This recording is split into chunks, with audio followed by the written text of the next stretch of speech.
Greetings and welcome to In Depth. I'm Dike Rostant. Now, Trinidad and Tobago Innovation Ambassadors, they're discussing various impacts of climate change plus solutions. Zaafia Alexander is an Island Innovation Ambassador, and Samantha Khan is a guest speaker at the Youth Hub. They join us to discuss it further.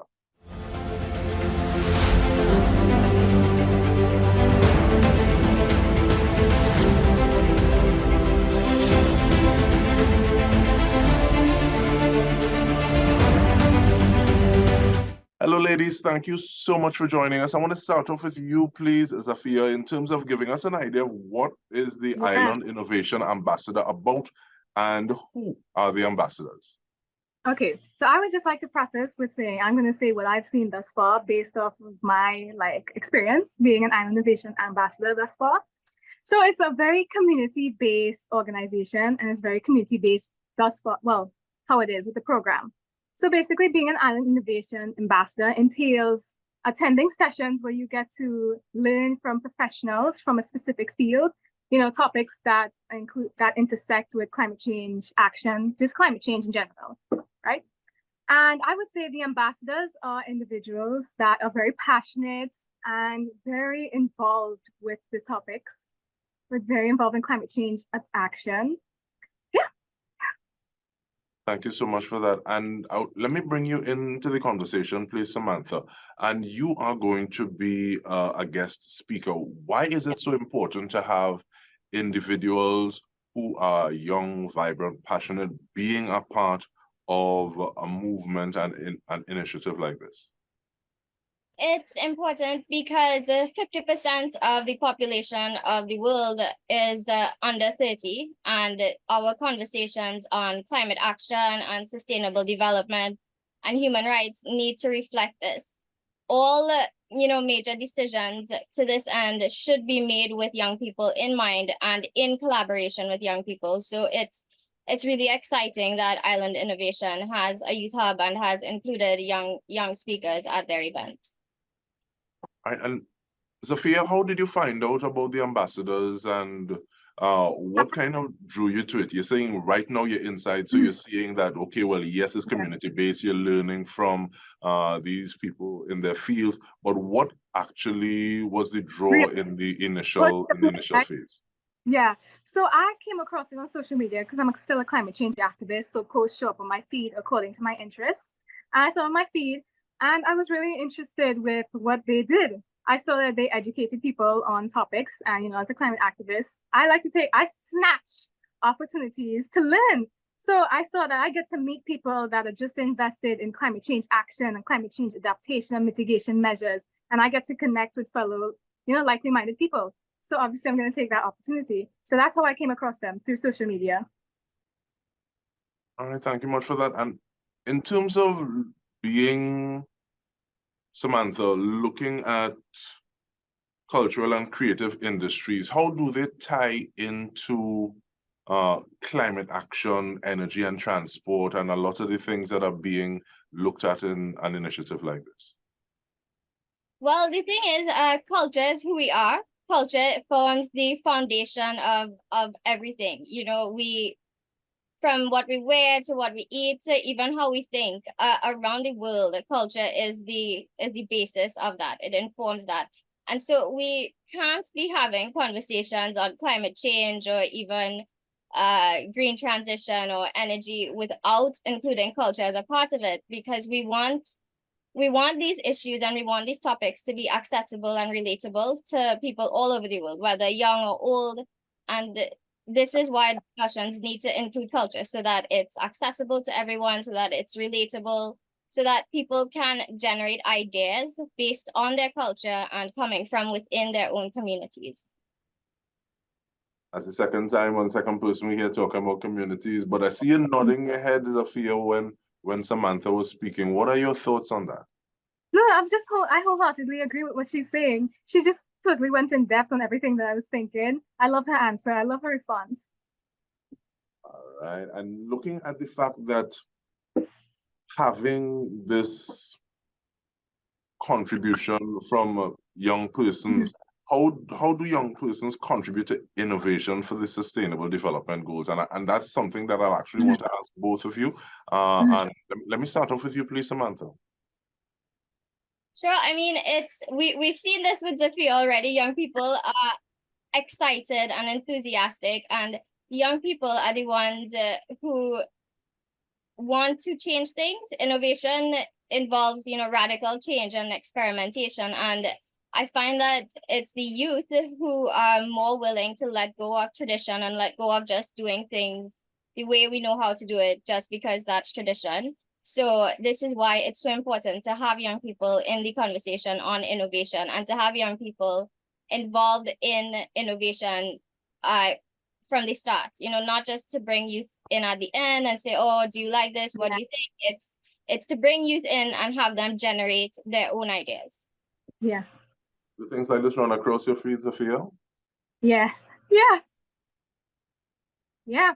So I think that the most important aspect, the most crucial aspect of this is awareness. The fact is that they need to understand the severity of the situation, climate change, action. Like, why is this important to them? You need to personalize it. You need them to understand why. Because whenever it was first introduced to me, I didn't really care. But when you have to personalize it. So I think that young people can contribute once its awareness is spread. And yeah, how it's intrinsically connected with almost every topic possible. And I like the fact that you speak about this radical change. And I think sometimes persons who are a little younger, they are more willing to make that radical change because there's literally more to lose. I remember having a conversation with somebody this morning, and he was saying, well, he considers himself on the back end of life. He has more life behind him than in front of him. And the opposite is true for individuals like yourself who are having this conversation with me at this point in time. So in terms of wanting to create the reality that you want to live in, I think is really important. But in terms of personalizing it a little bit, let me go back to you, please, Zaafia, because you said you're an activist. How does your activism kind of take form, take shape? What is it that you're specifically involved in? Okay, for me, I think the most crucial aspect is awareness and education, because you can't know anything about this, like, unless you know how severe the situation is, how dire it is. So I focus on education, as in educating children. Earlier this year, I went to ISPS and I spoke about climate change adaptation, mitigation measures. I spoke about sustainable carnival. And I thought, wow, I didn't think that people actually didn't focus on it as much. Yeah. Thank you so much. And looking, and you talk about raising that awareness. Samantha, where are some of the places that you see the need, you see more gaps, the need to raise awareness as we continue trying to make these changes? I think rural communities are often quite left out of the conversation, because a lot is done online nowadays, and rural communities don't have access to internet as regularly or as quick, as fast internet, And I also think that people sometimes don't consider, the fact that we have to go into rural communities and educate them and bring awareness. In addition, I feel like with the way the world is now, especially after the pandemic, and we're all still, as a globe, grappling with the effects of it. A lot of our energy as young people and as people all over the world it's so taken up with survival that, it's hard for us then to think about the future sometimes, and to think about making a positive change, because we are all just so focused on tomorrow and on trying to survive. So I feel like if we want to continue this conversation and to reach people who are unreachable currently in terms of climate action, and even in terms of development and human rights as a whole, we need to start looking at ways to make it easier for people to survive day to day. We need to look at food security. We need to look at job security. It's like, it's not as simple as saying, let's just post more things. Let's just, go into schools. It's a really complex issue. And on that, we take a short break. I feel like I want to, Zaafia, you have a response, so you wanted to add something to that? No, I'm really glad you brought that up because honestly, I'd never considered that fact. I mainly purely focus on awareness and educating people. So I never really considered that factor. And I'm glad you brought it up because it's really something to think about and to consider. And it's definitely something we'll be taking into the break and beyond it. We take a short break. We are speaking with Zaafia Alexander and Samantha Khan. And stay with us. We'll return with more.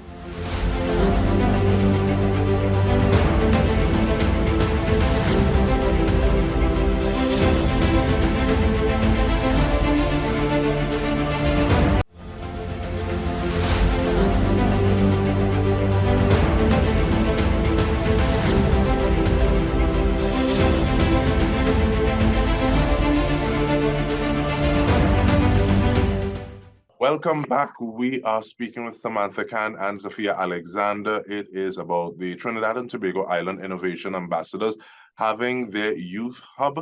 And Samantha, you are one of the speakers, but what are you going to be speaking about? And do you have an idea? Can you share some information about the other speakers? Thank you. We'll pass the question about the other speakers on to Zaafia, but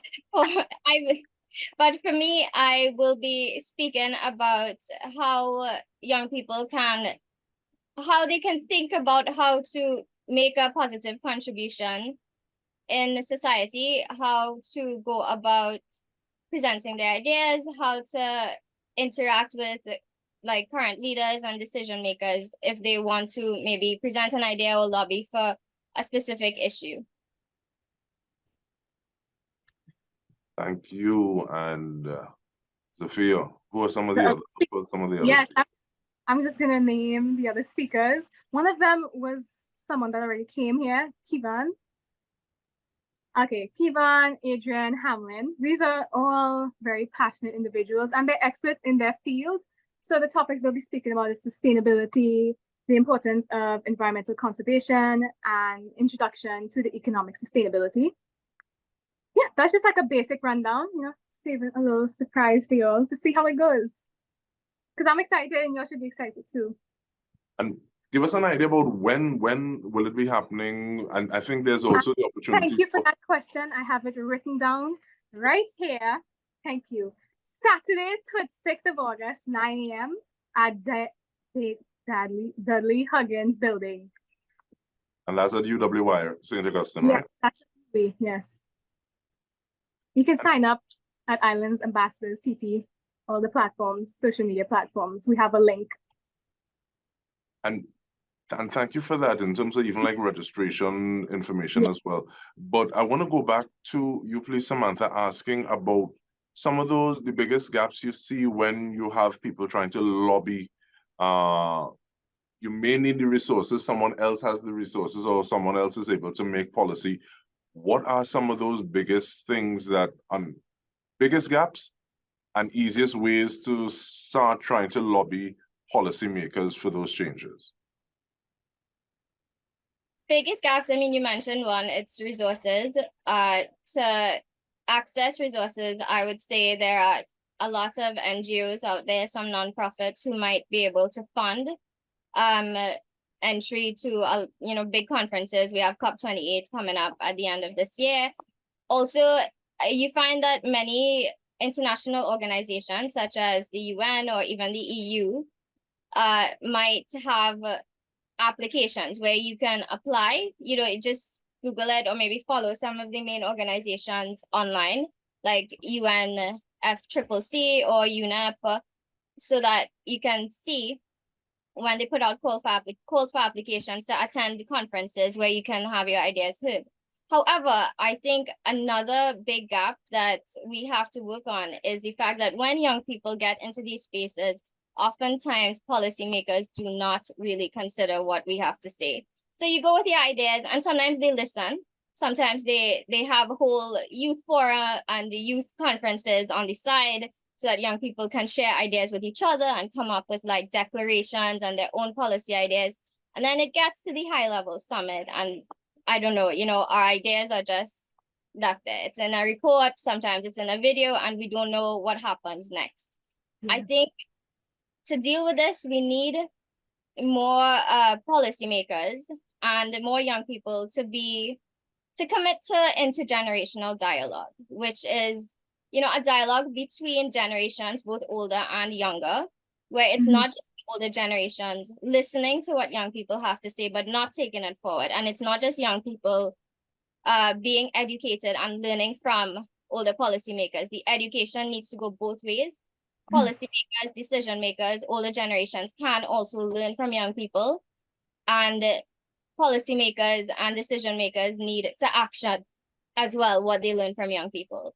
So I think this is it's a huge challenge. It's something that as a society we need to try to overcome. I don't have any ideas or suggestions for how we can get there, other than young people need to just keep telling policymakers action what we suggest. Like follow up with us so that we can see how you've implemented what we've suggested. Come to us to ask for opinions before you implement a program. And in addition, decision makers should also maybe try to make themselves available, if possible, online, any way that's possible, so that young people can learn from them. Because these people are in positions of power for a reason. They have experience, they've been there. Young people we need to learn from them as well. And I'm looking and listening to what it is you're saying, Samantha, and you have me wondering, how can we game the system as well? Is it a matter of having, as opposed to just one person or one young person with a brilliant idea, is it a matter of having a grouping? So there's some young persons, there's some older persons in there. So people who are getting, the policymakers who are getting those ideas, they look at the idea a little different because of where it's coming from. Sad but true, you just said it sometimes. You say, well, let them season anything a little more. We'll take on that idea a little bit. Yeah, because they may not know everything that they may have to. But it makes me wonder what, like you said, can be done to ensure that these ideas are taken on board, and sometimes the ideas are used to influence the policy as opposed to just trying to get groups of young persons to say, okay, well, yes, well, it look all right. Hopefully it works. And you can say that you ran it by a panel or a focus group of young persons. So that, and it's more administrative and something that goes into a report as something that is living and breathing and fit for purpose. But you told us about the 26th, you told us about the time it is starting. Zaafia, what other things are on the board? What are some of the other things on the schedule? We intend to try to make this a yearly occurrence to the youth hub, the adult hubs. But recently, not too long ago, we did beach cleanups too. I think that's all we have planned thus far, according to the local ambassadors. And I think there's a youth hub, and there's also one for adults as well. Yeah. So when does the one for adults come up? Let me tell you, I have it here. Let me tell you, I thought you was gonna only ask about the youth one. Give me a moment. Not a problem. And while we're doing that, we give you 45 seconds for your closing comments, please, Samantha. So thanks so much for this interview. It's been great to chat with you, Dike, and to chat with Zaafia about the Youth Hub. I think in closing, I would want to urge young people in Trinidad and Tobago, all around the country and even around the world, to be brave in trying to get your ideas across, to be brave in coming up with solutions for climate change, coming up with sustainable development solutions, be brave in lobbying for human rights, and hold your leaders accountable, whether it be in your household, in your community, in your school, nationally, regionally, internationally. Hold them accountable for promises they make, hold them accountable for the future that they are creating. It's everyone's future, but as Dike mentioned at the start of this, young people have more of it to experience than older generations. So be brave, hold your leaders accountable, and also never stop learning. Continue to learn from the time you are born until you are like maybe 120, however old you are. Just never stop being curious and never stop learning. Thank you. Thank you so much. And Zaafia, the last comment is yours. Yeah, so you wanted to know when the adult hub is? It is the 9th of September. Great, Same thank you. Yeah. So my comment towards other youth is don't be afraid to take the leap. Please do not be afraid to take the leap. You know, just do it blindly. It's okay. You don't have to like completely and entirely know everything. Actually, scratch that. You kind of do. Just a little bit, yeah. And please don't let the lack of action or the like lack of acknowledgement from people in power to your activism deter you from your end goal. So I know it may take a toll on some people, so please focus on your mental health too. Yeah, so don't allow the lack of acknowledgement deter you from your end goal and keep striving for it. All right, so Zaafia Alexander, Samantha Khan, we want to thank you so much. This has been In Depth with me, Dike Rostant. Thank you so much for joining us on behalf of the entire TTT News team.